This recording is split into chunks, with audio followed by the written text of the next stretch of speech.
possible friend. I am here with my co-host, Raven Connolly, Peter Clark, and today we have a very special guest, Megha Lillywhite of Classical Ideals. She is a writer on Substack and a classical illustrator. She creates beautiful writing and artwork and wants to bring us closer to virtue, beauty, and true love in this fallen world. She recently made a post about Plato's Republic and asked the question, does might make right? Does might make right, Megha? So the short answer is no.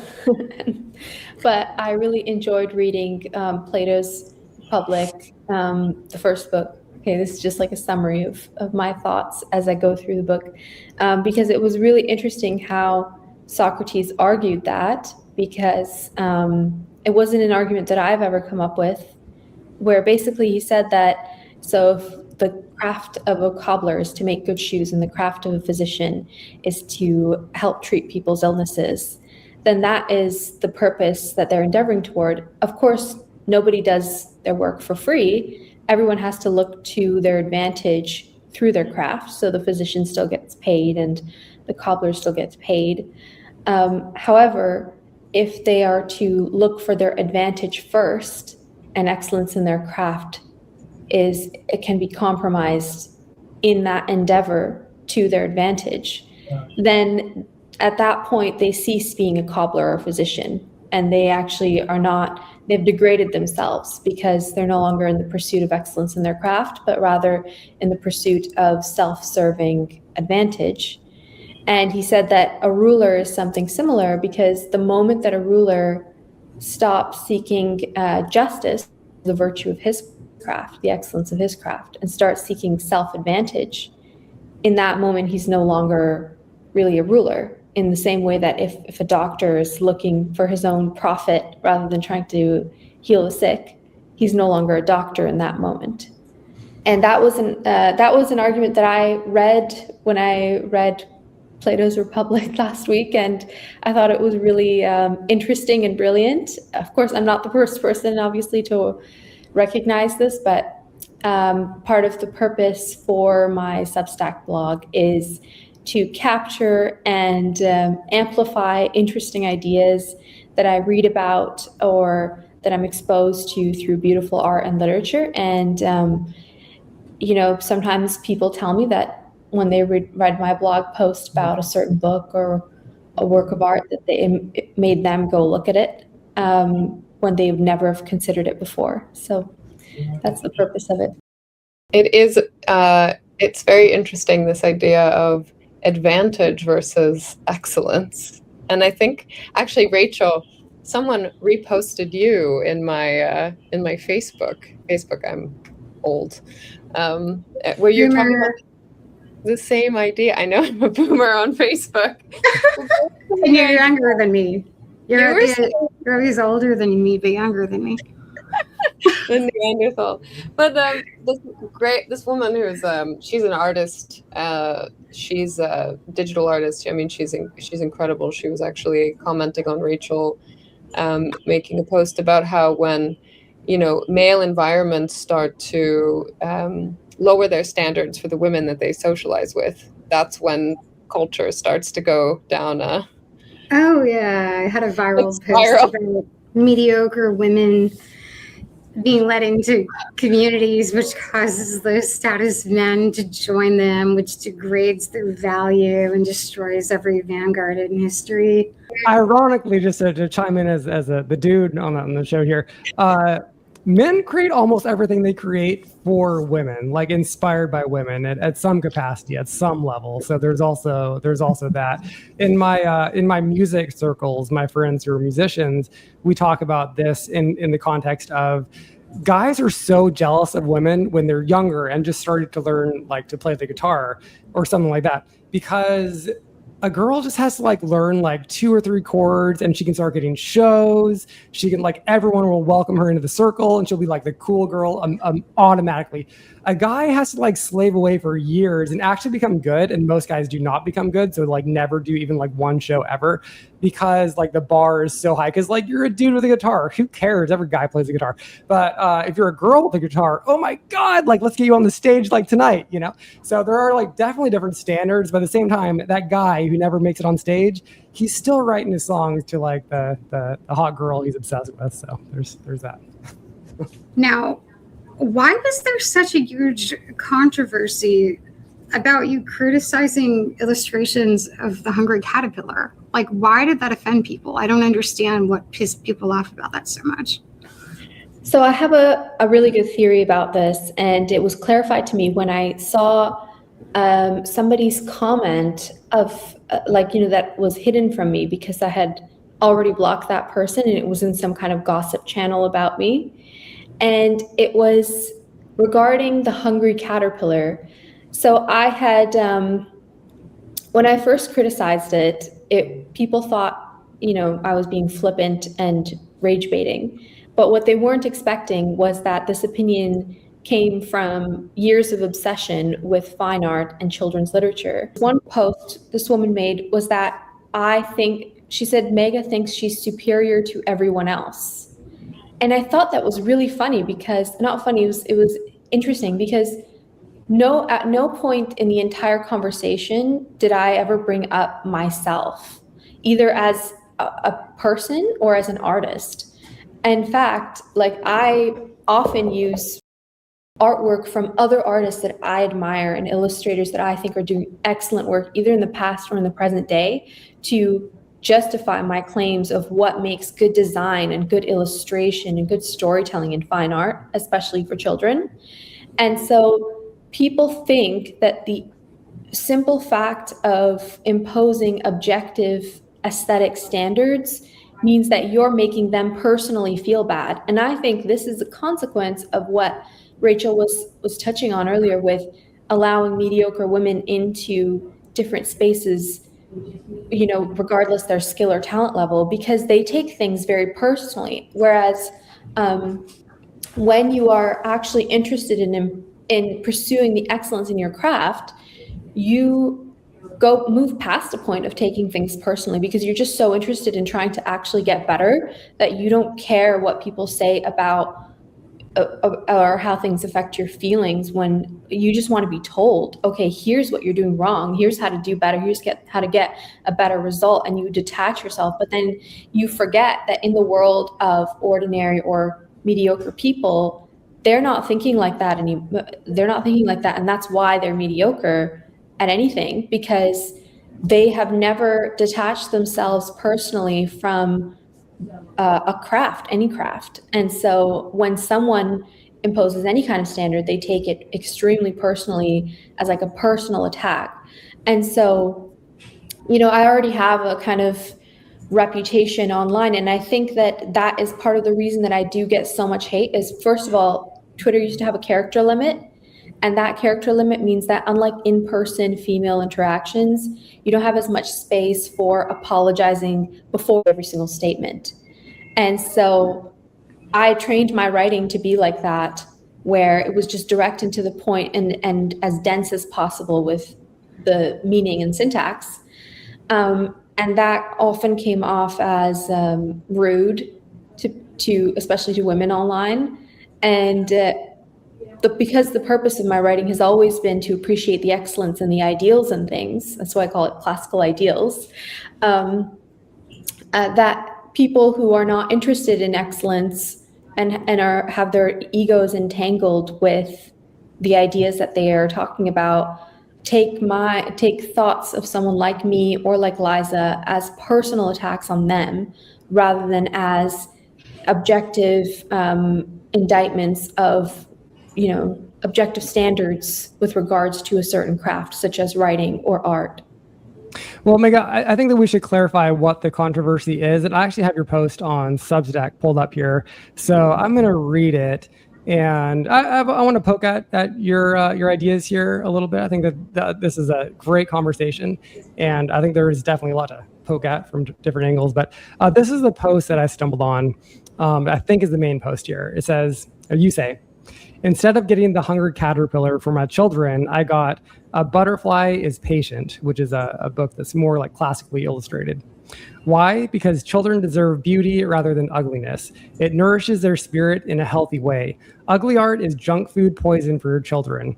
Give your children books that depict nature in its true, resplendent beauty and anatomically correct images that will help them identify things like caterpillars and butterflies in the real world. This is what they deserve. Let the blobby artists starve on their own egos.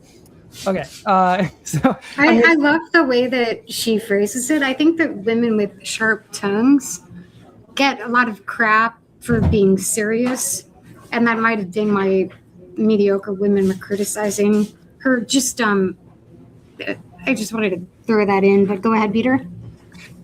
Yeah, I mean, before I do poke at this a little bit, maybe you can describe what you think is ugly about The Hungry Caterpillar. This is a book that I've read to my daughter probably 1,000 times. Maybe we have it's like just multiple like a books by this taboo author. of breaking a taboo. It's a popular children's book. It's sacred.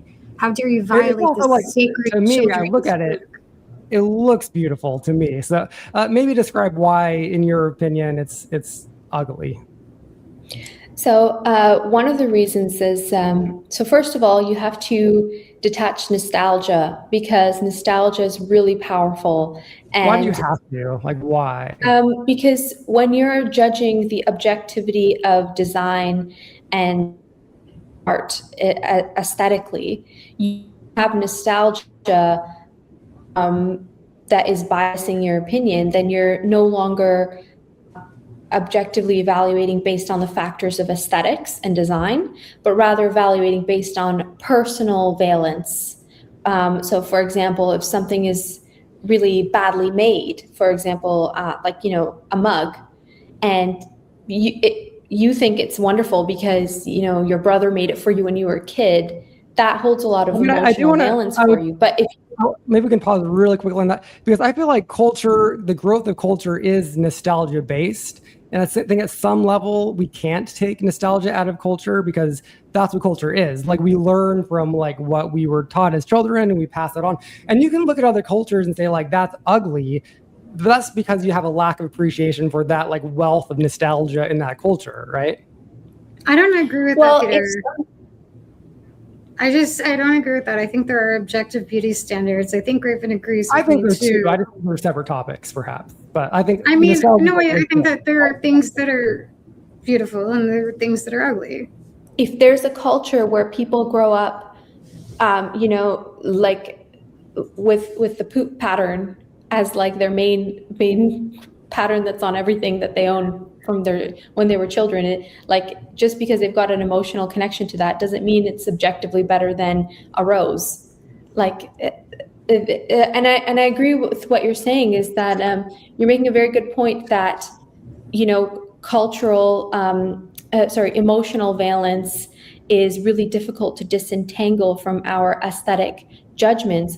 But if we don't do that, then what we're allowing is that just because things were introduced to us at a certain point in time, or because they held a certain power and in distribution at a crucial emotional time in our lives, doesn't mean that we should abandon our aesthetic judgments and then continue to propagate that poor quality for the next generation. So for example, if you grew up reading Colleen Hoover to your daughter, and then she associates that with good literature because it was read to her in her childhood, doesn't mean that when she grows up and someone tells her, no, hey, look,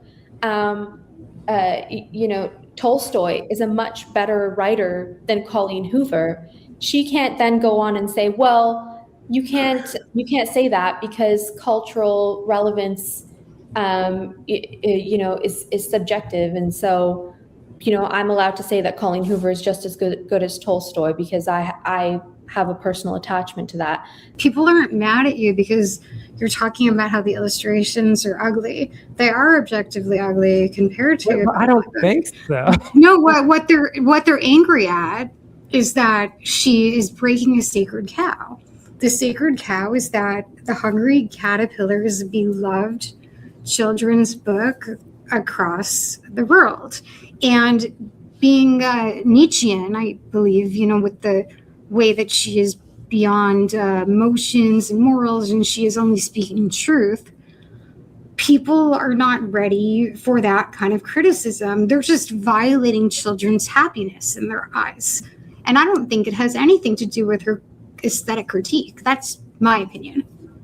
Well, let's hear the aesthetic critiques. I'm curious. So the aesthetic critiques are very simple, and I actually spent hours speaking to some of my friends who are professional artists and designers, and they all, they presented different kinds of levels to this argument. So the first one is the human eye responds really well to color saturation, but color saturation is an inferior segment of design. So it's an ornamentation rather than a fundamental construction of the design itself. So to test whether a design is truly aesthetically excellent, you desaturate it and then you evaluate whether or not it's still captivating, interesting, tells a story. And then so when you do that with the Hungry Caterpillar, the illustrations completely lose all of their charm without the color. And okay, that still might not be convincing to some people, but I took it from another lens as well, which is the purpose of children's media illustration is not just aesthetic, but it's also didactic. There is a level that it has to actually teach as well, because when you're showing a 1-year-old or a 2-year-old this picture about butterfly or book about butterflies, they're actually connecting the real world with what they're seeing in these books, because children at that developmental stage, according to work by Charlotte Mason and many other writers, they're working in the literal, not the abstract yet. And that's why you actually have a hard time teaching kids things like color and the names of colors, because they're actually quite abstract. But you have no problem at all teaching them like really literal particular things, because they're information at that stage. And so when you're showing them a butterfly or a caterpillar that looks nothing like a butterfly and a caterpillar, it's actually quite confusing to the child, because when they're trying to connect what they see in this book with the real world, it doesn't work. And that's where the gimmick comes in. So in the 1960s, a lot of children's book publishers introduced gimmicks into books, because this is what made the books engaging for the child, because they couldn't actually hold the child's attention in any other way. So this is the Cocomelon effect. Cocomelon also holds children's attention extremely well. And that's because Cocomelon and other modern children's media does a few things. It does extreme color saturation, which is what you also see with the Hungry Caterpillar, which is very enticing to a child's eye, because even an adult, because it's just hyper-stimulating. Hyper-stimulation and beauty are two separate things.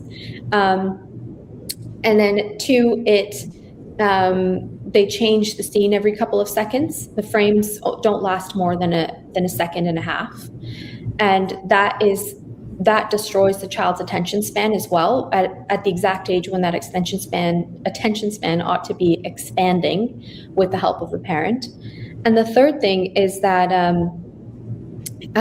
when you compare Cocomelon to the Hungry Caterpillar, you can see a through line of aesthetic impact where it's that novelty and gimmicks that are holding the child's attention rather than actual beauty in the artwork. Whereas when you show a child an intricate painting, that actually holds the child's attention as well, and it actually trains their attention span to expand in early childhood rather than contract as modern art does.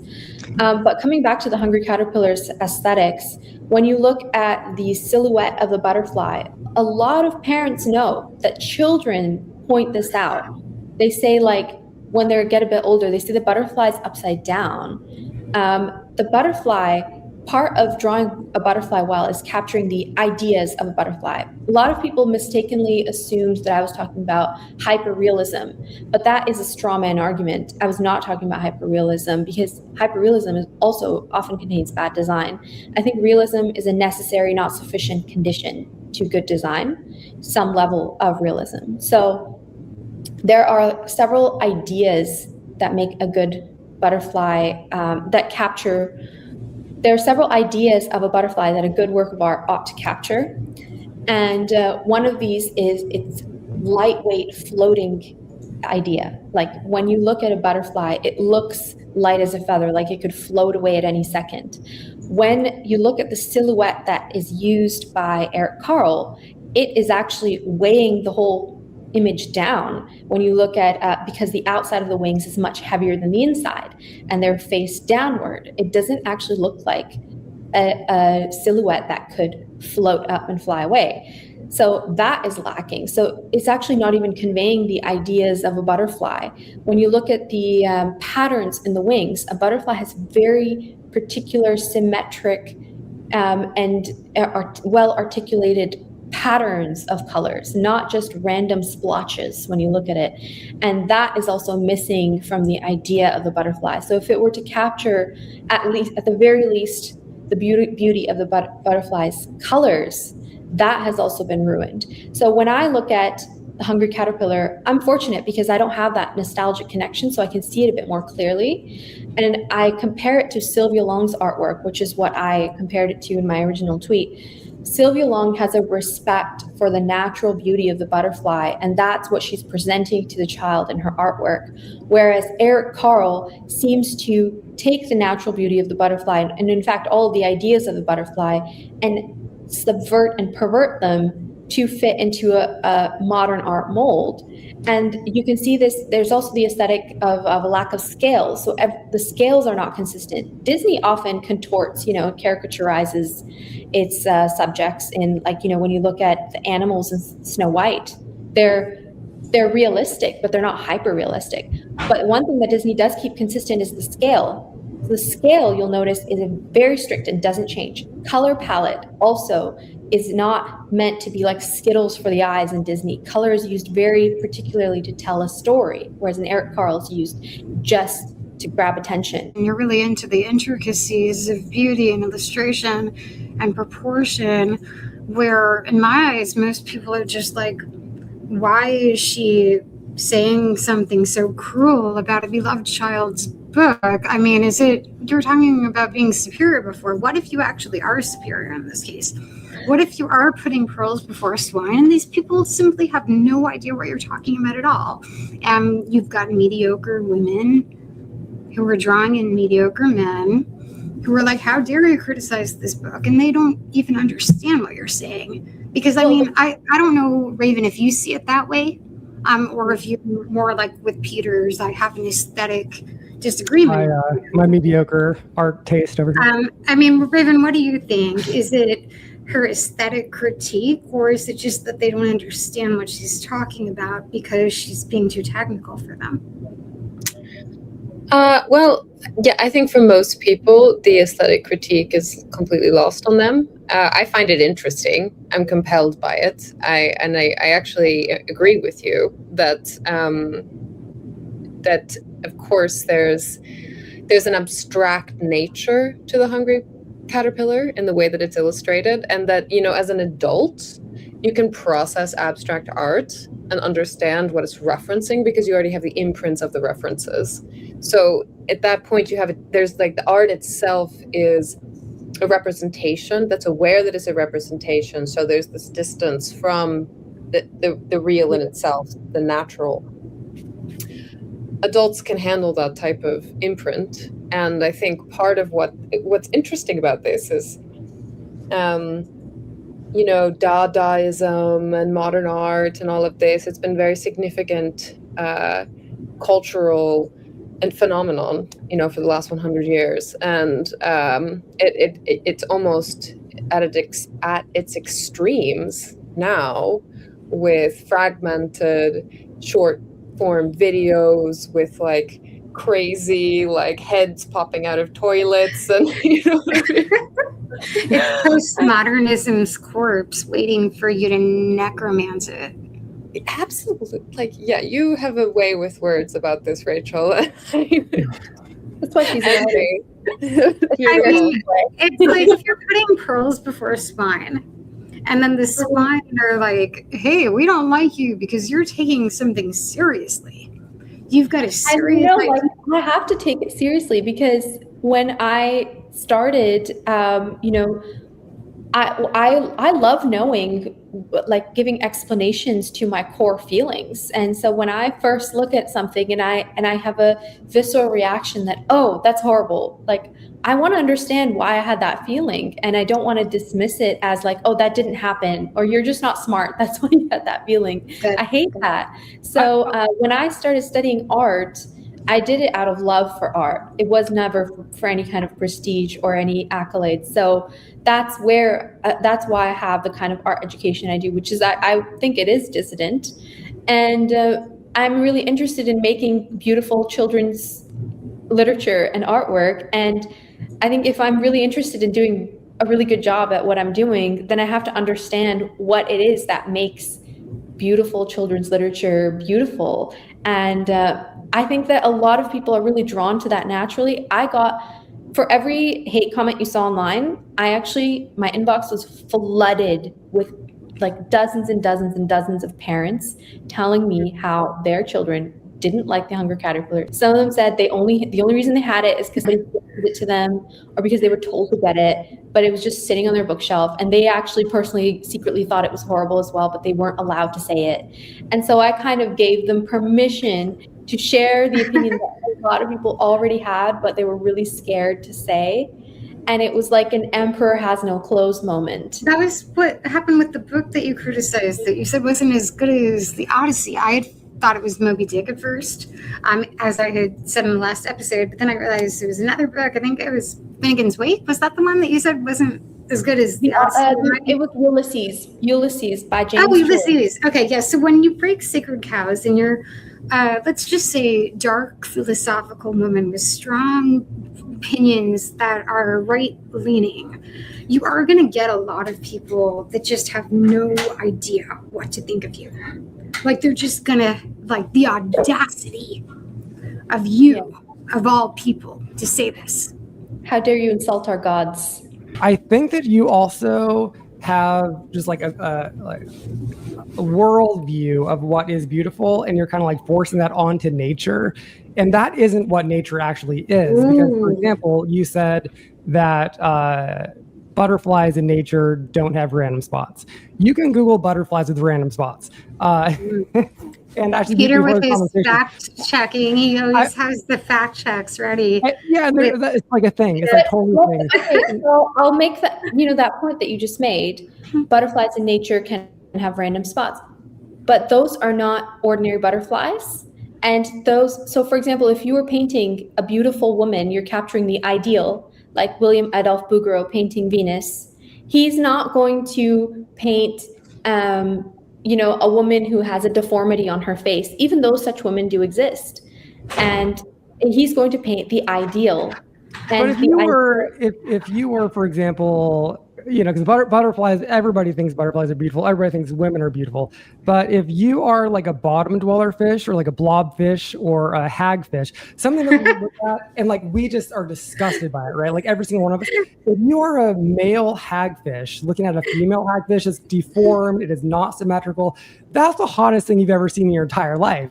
Right. But that's assuming that beauty is something physical and instinctive, when actually it's intellectual and spiritual. And this is an argument made by Dietrich von Hildebrand really well in his book Aesthetics, which I'm really enjoying. I'm getting through these books as slowly as possible because I've got children. But from what I understood from his argument so far, beauty is not an appetite like finding food satisfying or sex satisfying. Beauty is rather intellectual, and it's something you experience with your spirit. And that is why it's not a mere physical, visceral experience when you experience something beautiful. It actually takes you out of your body and into your spirit. And that is what is exalting about beauty. And to exalt something is to bring it into its noblest nature. So that's what I agree with that. I want to say I totally agree with, I think probably your main point, which is that we are doing the Cocomellification of children's art. I think that's an excellent point, and that's so well taken. And whatever you are saying in that respect, I am 1000% there. But I do want to give space to the fact that I think that conservatism is a biological thing, just like liberalism is. A lot of research has been done about this. This is like a That's Jonathan really Haidt thing, that if you are a conservative, like politically, and you go into a museum and you see a naked statue of David, even though it's symmetrical, it's beautiful, you have like an ick thing because you're not supposed to be seeing nudity in public. And this is like an objective Really? thing. I don't But if feel you're, that. if you're a liberal, No, I don't feel there's that like at all. studies on this, guys. It's not like this is a false binary. Okay, this is, a false binary. It's not like, oh, if you're a conservative, you have a disgust reaction. If you're a liberal, then you like to look at a bunch of disgusting orgy.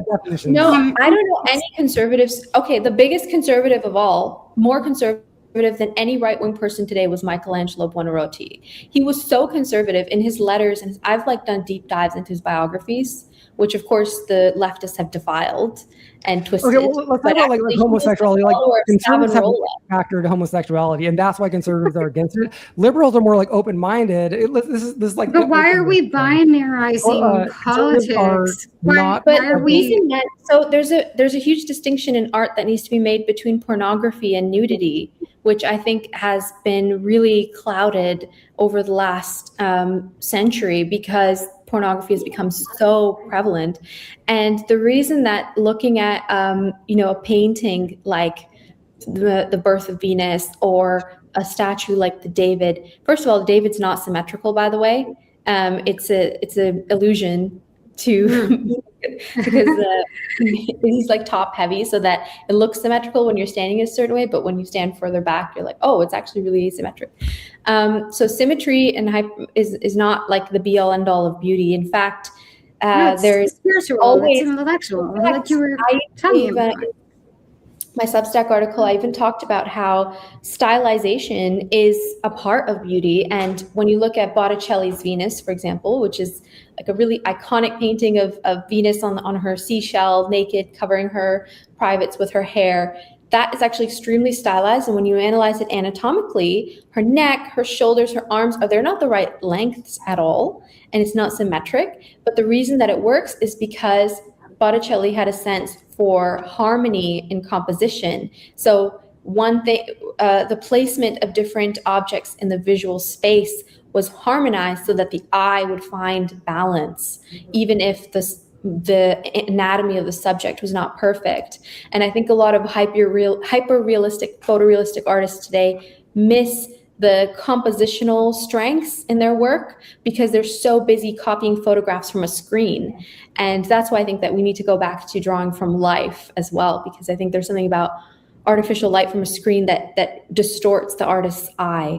But that's a different conversation. But I really like what you're saying about the fact that there is a bodily experience to beauty as well. It's not merely intellectual, and that is true.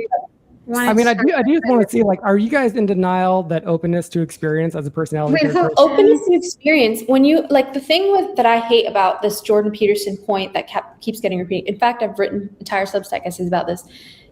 Every single artist that was born before the year 1950 was more conservative than every conservative today. Okay, so Michelangelo is a great example. He was a follower of Savonarola. He was a curmudgeon. He lived by himself. He had extremely religious views. You can see this from his letters, his biographies, his relationship with the Pope, everything. And yet he created like truly extraordinary works of art. But he's not the only one. There's Frederick Leighton, Lawrence Alma Tadema, John William Waterhouse, the Pre-Raphaelites.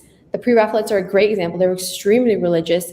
All of these artists, everybody religious, extremely good artists. Wait, I have to say something. What I'm seeing, first of all, the beauty and the aesthetics being intellectual and spiritual is a feeling that goes way beyond the binary of conservative or liberal, first of all. The idea that conservatives have a disgust reaction and liberals are willing to look at anything, boom, boom. Like, first of all, that entire concept is modern.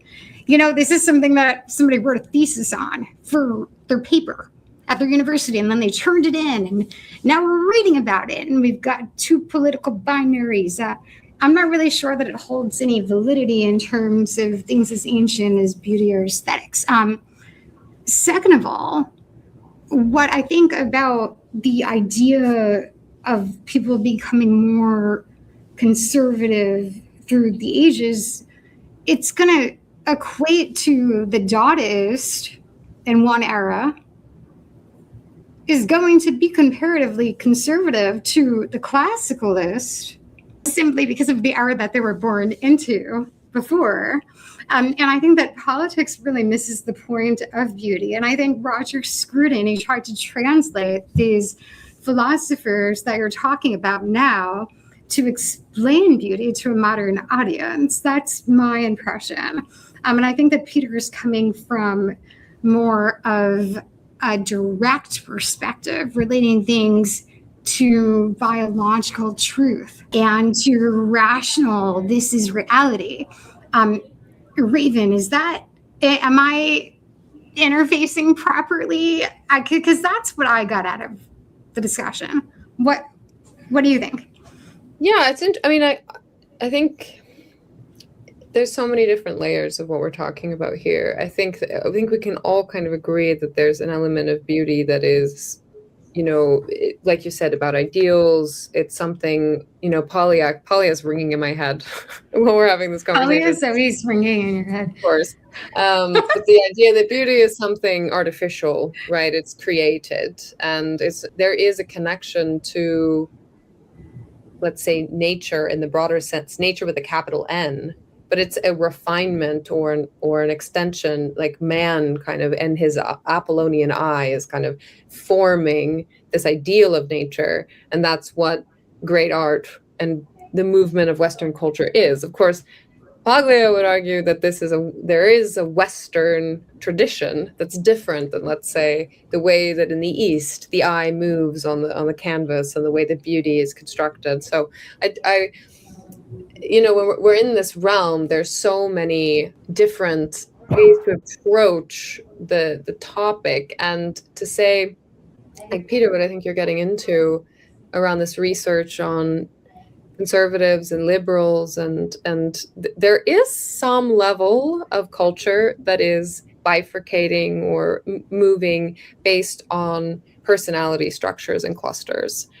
What we're dealing with today is that there has been, although I would argue that I think these things are diverging now, but there has been some correlation between a political affiliation and these kind of personality clusters.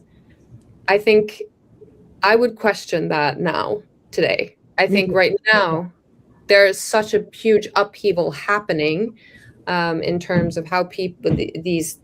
But how is that possible when we're constantly having realignments? It doesn't hold any water. Another thing I want to say is, we often talk about how open-minded liberals are, but I found them to be the most intolerant people that I've ever met. And they're the ones who are the most closed-minded to new ideas. In fact, I often find that conservatives, however you want to define those, when you present a new idea to them that goes against everything that they've grown up with, they're the ones who are open-minded to hearing the perspective, whereas liberals are the ones who want to shut you down every time they hear that and brand you with a scarlet letter and rake you across the coals. Reactionaries are the new liberals. The constant realignments actually disprove the thesis about how there are two political binaries that have unique discussed reactions. Liberals got taken over by hall monitors in the mid 2020s. Yeah, very true. But because of the constant realignments that we have throughout history, the reactionary is going to have the liberal traits of open-mindedness in a current period of time. Then you go to the next era, and then the revolutionaries become the reactionaries, and the fascists become the communists, and it keeps on going. So the whole idea of the political binaries defining disgust, I think is just, like a way to explain people's biological reactions, which I think doesn't make sense because of the constant realignments. Politics types, like types of people, and certain people gravitate towards going into business or dentistry. other people go into like joining a punk rock band or going to Hollywood, and they're different people and they have different personalities. The people who join a punk rock band have a different personality throughout time consistently from the people who become dentists. Like Okay, that's fair. culture, cross Okay. time, like that is just a thing. I can't argue with that, Like, because if you go throughout history, the firstborn is usually more conservative than the secondborn. The secondborn is usually the artist in the family, et cetera, et cetera. There's a lot you can. Yeah. Okay. You're right. So you're saying basically that like whatever era you're in, there's always going to be that punk rock personality. Yeah, and they're probably the second-born male in the family. Yeah. Oh, is that true? There's coherence to all. I'm the most punk rock in my family, and I'm the firstborn female. So. Oh, there you go. So. Yeah, I like it. Yeah, I mean, obviously, I find that conservatives are the most punk rock people that exist today. Like, I think it's really interesting what Rachel is saying about cycles and reactions, because to be conservative today means that you have to have a bit of that punk rock mentality where you don't care what other people think about you. You don't care what institution disavows you or what, safeties in society that you lose by engaging in that activity. It's something akin to like what it used to mean to get a tattoo and be like a leftist in 1960. It would have been transgressive.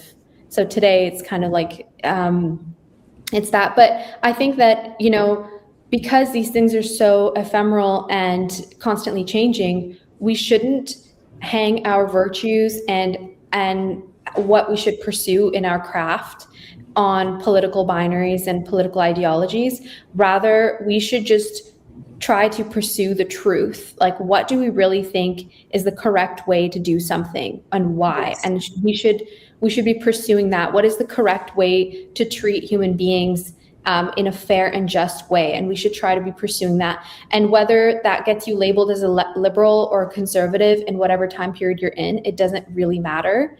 And I think that modern philosophy itself has been toxic for people because it's convinced them that there are no right answers, which is itself a truth statement. Like, there's no truth statements as a truth. Bad ideas eat themselves in this way. So that's how you can ignore them. It's interesting to watch them and so eat themselves like that. The whole conservative thing, though, I mean, I think what you're talking about when you say conservative, you're actually, what you mean is reactionary or conservative revolutionary. Because I don't know, like the definition of conservative is definitely not what you're talking about. You're talking about like a reactionary or revolutionary conservative or something beyond left and right, which I don't know, maybe some people call conservative. Maybe that's the conservative way to look at things. But I'm looking at things from a more radical perspective beyond politics or metapolitically. And I think that because of the cycles that we have of history, the important thing, like you're talking about, is truth. I think that the truth is what matters. And that if we can see through all the labels and we can look beyond the facades and the binaries of the eras that we're in, that we can see the hidden realm, the invisible front. I'm fascinated, like modern children today growing up in this world where everything is kind of topsy-turvy and postmodernism is a train wreck and, et cetera. Basically everything that you just articulated, Rachel. But to be a child today growing up in this environment, and we might have an AI god tomorrow. Like it's a weird time, and I am kind of thinking like is beauty going to ever evolve and ever grow, or is it just like a totally like stagnant thing, and we should just expect it to always be stagnant? And for example, like when my daughter creates a painting and it looks just naturally way more like Eric Carle than it does like a naturalist painting. Like, is she being like her experimenting there? Should I encourage that? Or should I say like, no, don't experiment in that way. That's not beautiful. You should do this. Call your child a degenerate. No, so this is where people get mad at Megha, because they're like, how dare you defile the sacred cows of children's lovely experiences? Yeah, I mean, that's the critique. Where are we going or whatever? Exactly that. Yeah, like where are we going to go next from here? So here's the thing: you have to realize that see things in the context of their history and not just as they are presently appreciated. So children's literature began in the 19th century as like a category. And believe it or not, children used to be taught how to draw properly with the fundamentals, how to draw shapes, how to hold a pencil, how to make like lines. in Western Europe, in China, and India, like what wouldn't you say? In England. In England. That's okay. where children's literature began in England in the 19th century. It wasn't really a thing anywhere else. That is like the true origin of children's literature is England in the 19th century with authors such as Beatrix Potter. It also, you know, there were pioneers also in Sweden with Elsa Biskö and several others. Like, you know, there's a lot of Russian folklore artists that also came onto the scene around the same time. So it was mainly a European phenomenon that we ought to make books for children. And along the same lines, there were also lots of pedagogical techniques about how to teach fine art to children. And today, we let kids do whatever and we just call it art. But actually before, we used to respect children enough to say like, no, this is how you draw. This is how you hold a pencil. This is how you make shapes. This is how you capture the world that you're seeing onto a paper that you're looking at. And it brings a child a great sense of competence and confidence when they can accurately capture even just one element of what they're seeing with their eyes. And I think that if your child draws something and it looks like Eric Carle's work, for example, that will be because of her lack of fine motor skills, her lack of skill in general that she hasn't developed yet. And that's okay. And that she ought to be praised for putting an effort to make something. And I bet even she will not be as bad as Eric Carle, because Eric Carle purposely made it look like a piece of poo. What's so hard on poor Eric Carle? He made a chrysalis look like a turd. It was like I did a ChatGPT and I said, can you describe why Eric Carle is a great artist? And it goes on and on and on. So I don't know. I'm not convinced on that point. But I mean, like does art evolve though? Like I'm still not quite sure. But what do you mean by evolve? Like evolve toward what? And like, by what art not to be mechanism? stagnant forever? Like we figured out beauty and that's it. We know what beauty is now. What do you mean we figured out beauty? Beauty is a quality of something that we're looking at. So when you or listening to. So for example, when you see everybody used to think that Chopin was like way too complicated and like way dissonant and like crazy, right? Now we like listening to Chopin and that's like classical music that's like very, I mean, et cetera. You use this for like any genre. Like Elvis Presley used to be like radical noise that like you would shield your ears. But like, no, that's like normal. No, it's considered classic rock. So yeah, every era.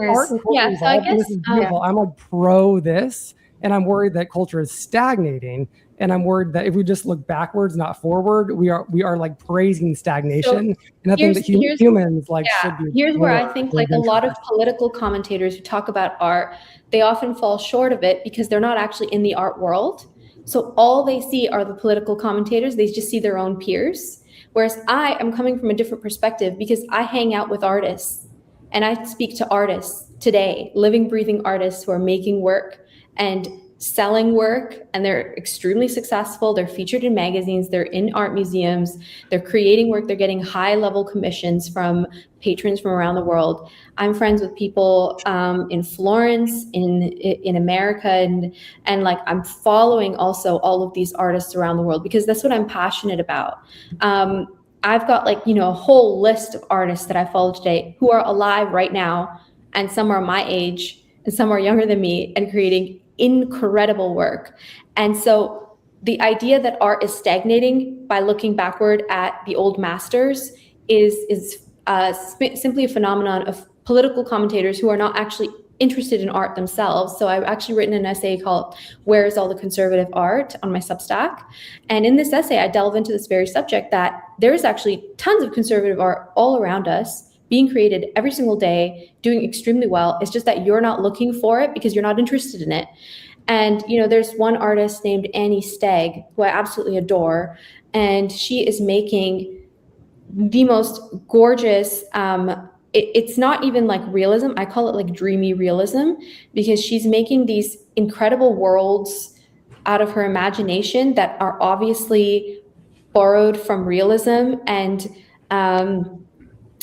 she's got a toad with moth wings. She's got a seahorse with flying through the sky with bird wings or something like that. It's really interesting how she mashes up these different creatures, and she makes these like dreamy worlds where when you look at it, make the argument that that's like against nature and that it's a violation of nature and so it's not beautiful. Well, because the elements of nature that she's presenting, she's not uglifying them. She is showing their beauty. So when she portrays, moth wings on a toad, she even makes the toad look pretty. And that's actually really hard to do. She makes the toad look interesting and good to look at. So it's similar to what Ivan Shishkin does. Ivan Shishkin's a very famous Russian landscape artist from the 19th century. And he was radical in his time. Like, you're talking about art evolving. And, in his time period, the Academy only wanted European landscapes from Italy. And the Russian artist, he was part of this group called the Wanderers, who were radical in that they wanted to paint Russian subjects and reflect their own culture. And Ivan Shishkin was interesting because he portrayed the Russian landscape with all of its ugliness, but because he was so skilled an artist and could see, and what made him skilled, not just on a technical level, but on a spiritual level, was that he saw his own landscapes with an eye full of love. He loved his mud puddles and old trees and gnarled roots and the brambles and all this stuff that made the Russian landscape what it was. He portrayed that in its reality, but also with the love that made it look really, really incredible. He captured the atmosphere so that he even made like a giant mud puddle look like fun to go to look at. But that's like my argument that like you can take a caterpillar and like play with it with fun colors. But he didn't distort it though. He didn't make it something weird. He didn't distort the subject. But that principle that he's adding love to it. If you're referring to art like Jean-Léon Gérôme, that looks back toward ancient Greece and Rome. Okay. So you're romantic, and I think Peter is more of a Dadaist, Decadent movement. Decadent, neo-decadent. You're more, on the futurist end of things, but you're also not like a futurist, like I am, more of a resurrectionary futurist, which I think is closer to where Raven is, but Raven is also a little bit more conservative.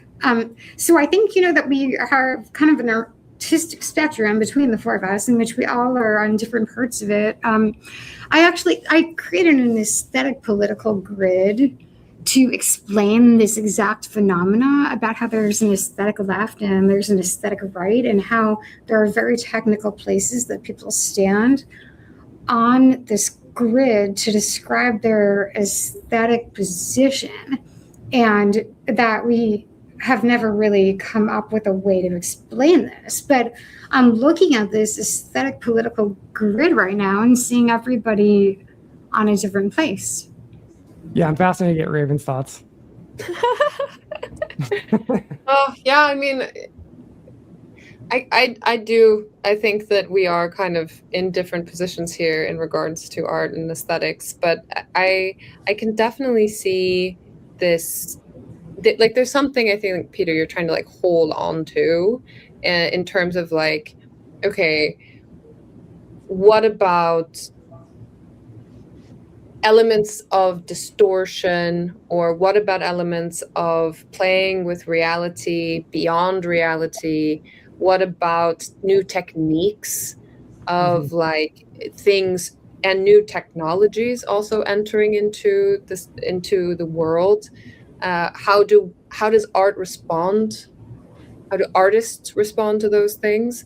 Both, let's say, I mean, you can be extremely skillful and create something that most people would find absolutely horrifying to to contend with.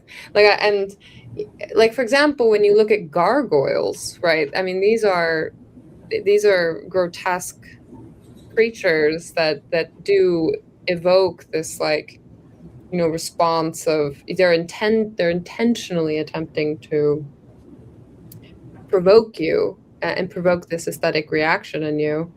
However, I do think something that is a problem is the idea of saying there is no such thing as beauty. That's a problem. Or saying, oh, here's this grotesque thing. This is beautiful. Well, I don't know about that. Like you can say you're playing with the grotesque. You can say that you're playing with the transgressive and the taboo. You can say I'm going into abstractions. I'm playing with, okay, how far can I go before this thing is unrecognizable in terms of my technique or in terms of what I'm exploring as an artist. But to then also make the claim that this thing is beautiful, that is a step beyond. And I think now in discourse, the concept of beauty is being contested as such, right? Beauty even the idea that beauty exists is something that people would like to reject. Yeah, I would stop short of that, Raven, because I think that beauty is a true category. I think ugliness is a true category. Yeah, I don't think you're doing that, but I do think that's maybe, but yeah. That's kind of where we are culturally, in a way, that there is this. There's been such a, I don't know, regression, distortion. Yeah, Peter is really apt about experimentation. Yeah. And that we need to be able to experiment with new modules and new technologies and new developments, and that we should never turn something away because it's new and it might not meet the criteria of a previously established definition, whatever way we see fit. And even if 99% of the population is going to make something disgusting with it, we do have to account for the 1% that is going to use this experimental technology to create something that might resurrect something beautiful, which is why resurrectionary futurism has always been so appealing to me. I know, Megha, that you're an illustrator. Do you read stories to your child with your own illustrations? I'd be curious to hear about your process.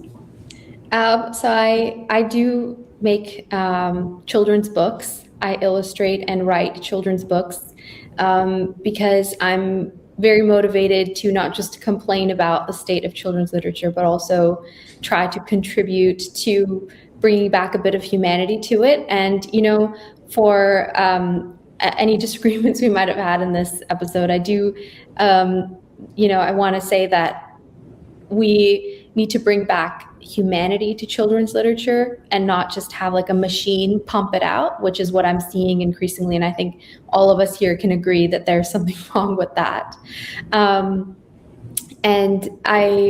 Nobody likes the sterile. We're all against the sterile. We're actually all executives at Coco Melon, and we're gonna make note of everything you've said here today. So I want to capture that same magical feeling I get when I look at really, really beautiful children's books that were made in the early 20th century, and they were made with love and care and charm. And I want to give that to my children and to several other children. And, you know, one way I do that is that I curate all of these books for myself. I hoard them, I buy them whenever I can, but I also want to contribute to making more of them for the future. And it has been a really humbling experience to realize just how difficult it is to make something as simple as the illustrations in Paddington Bear.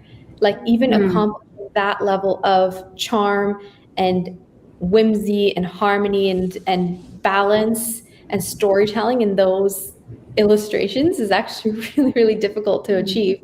So I'm really grateful to have spent time learning how to make that, and it's given me so much respect for what people like Beatrix Potter and Elsa Biscoe accomplished. And I think that children do respond to beautiful art, and I see that all the time with children of friends and my own children. How many children do you have? I have 2. It must be really incredible to be able to show them your own illustrations and to get their reactions and to raise them with your own vision. That must be really gratifying for you.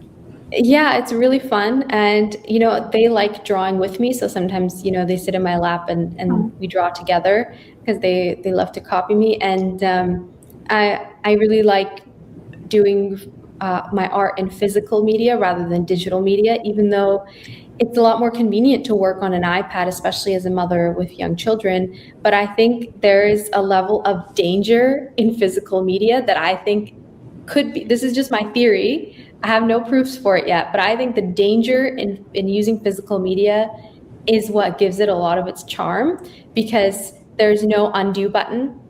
There, that you can't take it back. And so that courage that you have to go in with, and then if you do make a mistake or something happens unintended, you have to work it in. And sometimes that's where the magic comes, like, oh wow, this effect that I've accidentally created because I spilled a bit of water extra here, like I wasn't even expecting that. So that's what I like about physical media. And I like that my children get to see my artwork, and I can't wait to see their artwork when their bone structure in their hands gets good enough to hold a pencil. It's beautiful.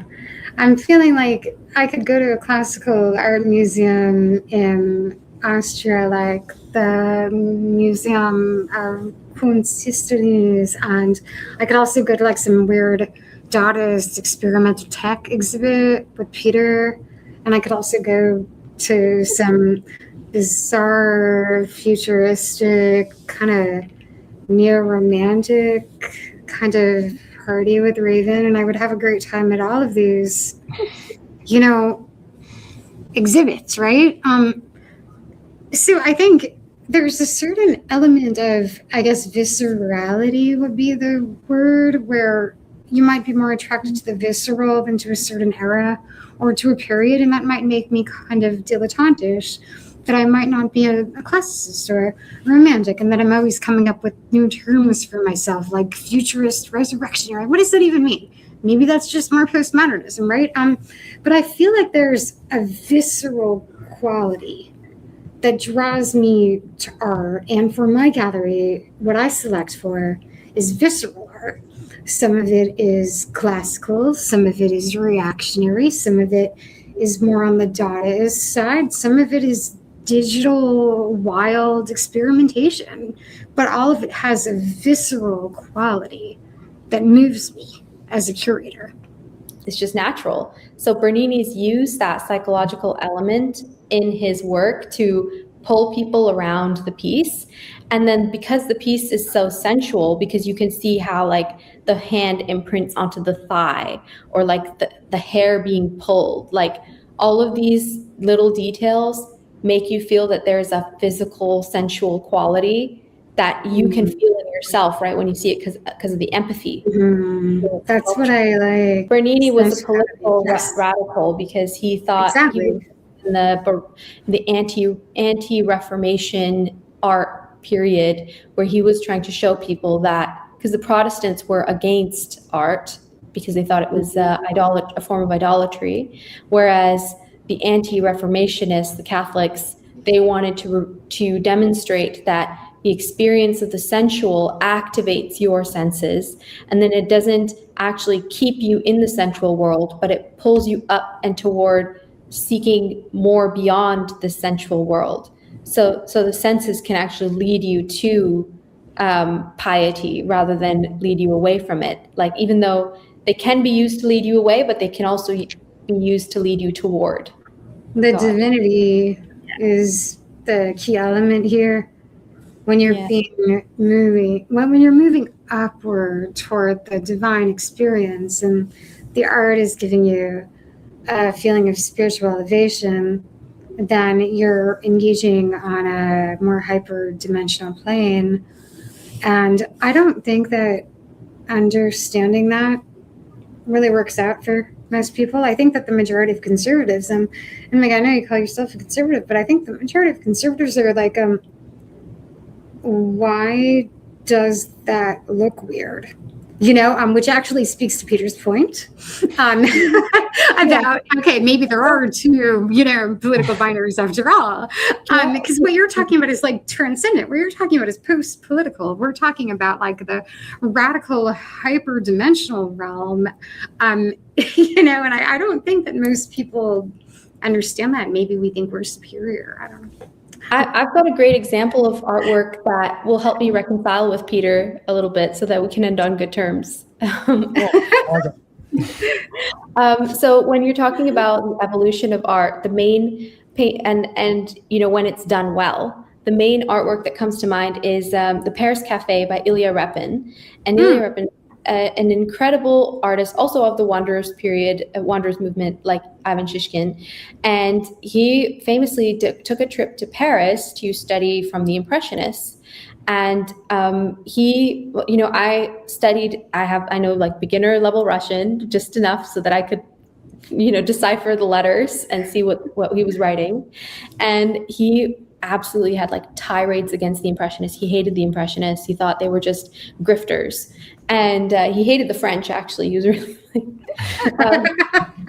racism. But it was interesting that despite all of his dislike for Impressionism, he did actually take away some of their tools and their skills, because Impressionism is all about capturing the moment, and it came about because of advancements in technology in paint mixing, because paint was suddenly available in tubes. So you could take it out and paint en plein air, and you could capture a scene as it was, instead of, studying it with sketches and planning it out for days and then going back into your studio and painting, mixing all of your, beetle skins and whatever, paint, powder.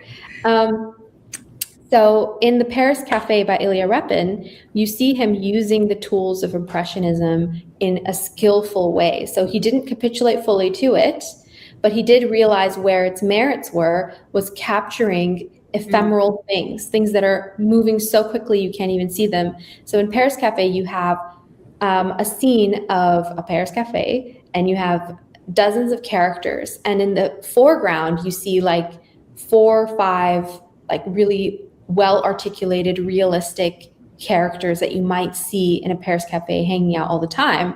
And then you have characters that are just blurs. They're just like a wisp of a paint. That's us right now. We're actually in that painting, metaphorically.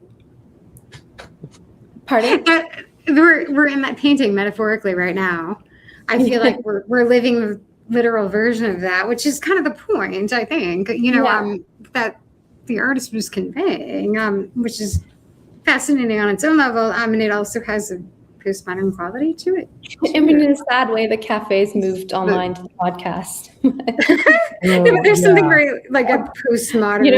I wish we could all have an espresso together. That would be so nice. We're inside the Paris Cafe. See, now we're into that meta-modern realm.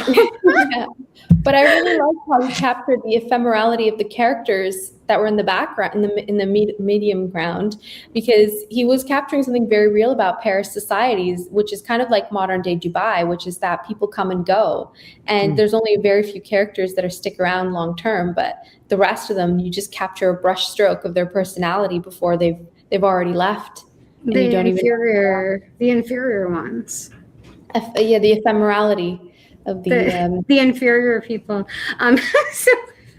You see, the reason this is funny is because we live in a very narcissistic culture where you're encouraged to be like, I'm so much better than everyone, but if you truly are alienated from people, then you constantly feel like you're putting pearls before swine. The superiority is very alienating, and it's not a narcissistic thing to brag about. It's actually a form of torture, and you're just looking for a few people in a cafe that you can talk to, and everybody else is a blur.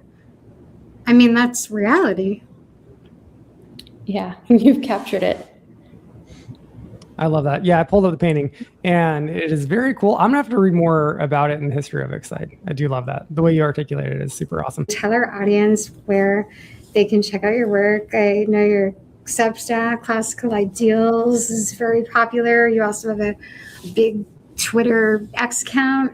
What about your books? Plug yourself.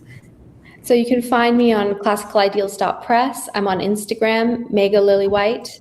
And I'm also on X, Megha_Lily with 2 L's. Or I guess 3 L's. And you should follow me back. Yeah, I will. Sorry about that. And I'm also, I'm revealing my screen addictions. I'm also, my books are available on Amazon. So if you just type in my name, Megha Lillywhite, you can find my books there. I've got a new book out. It's kind of my first proper children's book, The Puffin and the Pirate, which is a great Father's Day gift. It's all about a noble puffin father looking after his family. And the thing that makes this book unique is not merely that it's hand illustrated by me, but also that I've written it in a way that children's literature does not allow you to write today, which is in full sentences with good vocabulary and a complete complex I'm story. looking at it on your Instagram now. How to choose beautiful children's books, classicalism.press. Yeah, I'm looking at the illustrations right now. It's like you put your money where your mouth is. You know, if you don't like children's illustrations, you make your own. So you really do create the thing that you want to see in the world. And it's been great having you on. It's interesting how our points of view have diverged so much. Yeah, we're ultimately all in the Paris Cafe. I've been very interested in the friction of this discussion and how the differing views have created such passion. I think this has been a really enlightening conversation for all of us, and it's been a pleasure having you on our show, Megha. Yeah, absolutely. Great conversation. Really enjoyed it. Thanks, Megha. Really interesting. Thank you so much. Thank you for giving me the opportunity to discuss these things with you. You know what? I like this kind of disagreement because actually it's like from a human being rather than from some like just troll accounts that just attack me personally. It's like, oh, you don't even care about the discussion. Yeah, but I like that. I like your disagreements because actually it's on the topic, you know? So. I tried to channel some spicy ones. I hopefully didn't get too spicy, but I was trying to. No, it was really interesting, honestly. And a Dadaist and a classical romantic walk into a podcast. Walk into a digital cafe.